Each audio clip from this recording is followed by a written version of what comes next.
Vlog Call Center Agent Vlogger. So for today's video, pag-uusapan natin yung butlig sa dulo ng aking dila, guys. So share ko lamang po sa inyo, habang naliligo ako nito, may napansin akong butlig sa dulo ng aking dila. Guys, natakot ako noon kasi nga nahihirapan akong huminga noon, guys. So nag-research kagad ako about kung ano yung pwede kong gawin para mawala yung butlig sa dulo ng aking dila. So guys, meron akong home remedies na i-share ko sa inyo kung paano nawala ang aking butlig sa dulo ng aking dila, which is nahirapan akong huminga noon. So nakakatakot siya, pero share ko lang sa inyo yung nararanasan ko yung oras na yun, guys. Kinabahan ako, nataranta ako kasi nahihirapan akong huminga. So pinakalma ko lang yung sarili ko, and then nag-research ako about tungkol sa butlig sa dulo ng dila. So nanood ako ng mga YouTube video tutorial tungkol dito. So guys, i-share ko na rin sa inyo yung mga home remedies na ginawa ko, guys. So I have here apple cider vinegar. Ayan, so nakatulong siya sa pagkawala ng aking butlig sa aking dulo ng dila. And then, ang ginagawa ko lamang po, guys, meron siyang water, temperature water lang, guys, kahit hindi na malamig. Depende sa inyo kung malamig, water temperature, o na water, or maligamgam na water, guys. And then, ang gagawin ko lamang po, guys, lalagyan lamang ko po siya ng 1 tablespoon ng apple cider vinegar. And then iniinom ko siya, guys, after kong mag-lunch. Ayan, iniinom ko siya. And then meron din ako ditong makikita ninyo, meron akong mouthwash. So guys, paubos na rin siya. So malaking tulong din siya sa aking oral health, itong mouthwash na ginagamit ko.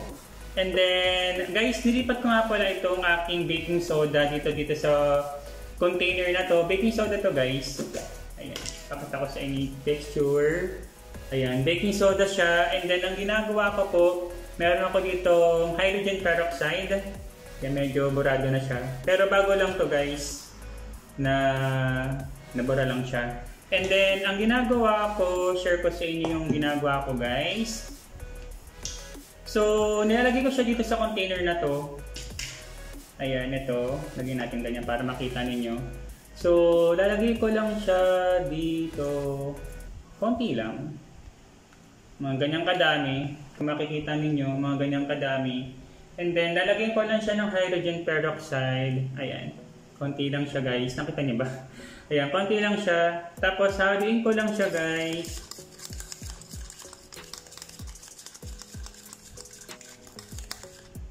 Ito yung texture niya, guys. Haluin ko lang siya. And then, ito yung toothpaste ko, guys. And then, lalagay ko lang siya.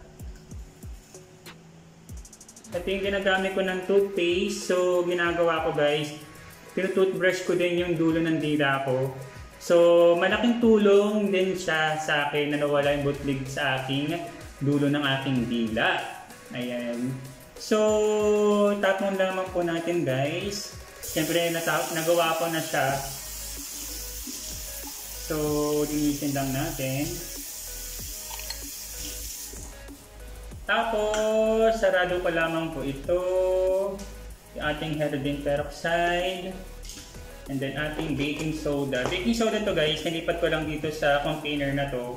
Kasi kung sa karton lang siya ilalagay, masisira yung karton. So, mas maganda nasa container siyang ganito. So, last, guys, ang nakatulong sa akin ang Bactidol. Ayan, so guys, bumili ako ng Bactidol. Malaking tulong to. Ayan. Share ko lang sa inyo. Gamitin natin yung maliit na box. Meron ako nito, guys, naubos lang. So, bumili na ako agad. Malaking tulong siya. So, usually, guys, ginagargle ko lang siya ng 30 to 45 seconds sa aking bibig. Parang din siyang mouthwash. 5-in-1. So, yan lang natin. So, hinugasan ko siya, guys. Yung kanina pinagdala natin. Yung ginawa nating toothpaste. Yung hydrogen peroxide and baking soda. So, konti lang, guys, ilalagay natin. Ang ganyang kadami. Tapos, haluan ko lang siya ng tubig. Dito, kuha lang ang tubig dito. Ayan. So, magiging texture niya ganito. So, i-gargle ko sa harapan ninyo ito.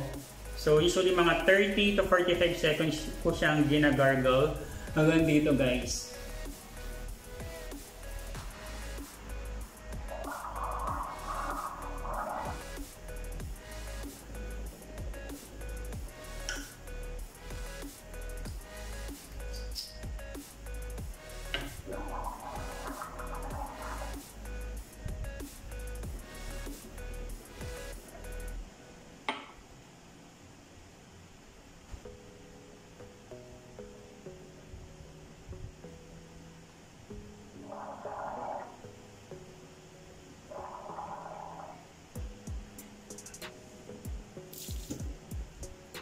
Ayun guys, so tapos na natin i-gargle. Kung tissue ako din sa gilid. Ayan. So, sana sa video na to guys na malaki yung na itulong ko sa inyo. And share ko lamang po sa inyo guys, hindi ako professional.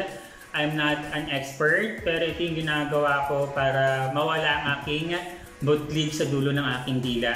So, based on my research din guys, ano siya, parang singaw. Since siguro oral health na lang din guys ang gawin natin. So, make it sure na lahat ng best natin guys sa oral health gagawin natin. So, share ko lang po sa inyo guys, itong Bactidol, parang 5-in-1 na siya. So, malaking tulong. Medyo expensive nga lang siya guys, pero malaking tulong siya guys, especially I'm a call center agent. Maganda siya for sore throat. So, nawawala yung sore throat ko dito guys. And then, para din siyang mouthwash. Ayan. So, nakakalinis din siya ng gums.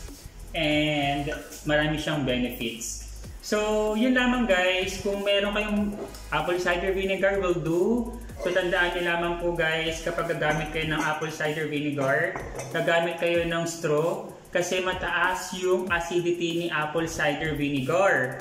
So, nakakasira siya ng enamels ng ating teeth. Gagamit kayo ng straw. Tandaan niyo ha. And then, mouthwash. So, ginagamit ko yung mouthwash. So, gamit-gamit kasi sa office. Kasi nga, on the go lagi. So, after kong kumain, toothbrush and mouthwash. And, ayun. So, yung ginawa natin kanina na toothpaste, na baking soda, and hydrogen peroxide. So, pwede natin siyang gawin kung wala tayong Bactidol. Medyo expensive nga lang siya guys, itong Bactidol. Pero maganda siya gamitin. Ayun. Yun lamang guys. End ko na itong vlog. Sana may matutunan kayo sa aking munting home remedies. Yun lamang guys. Bye-bye! Siya nga pala guys, please subscribe sa aking YouTube channel, Mon Montenegro. Bye-bye!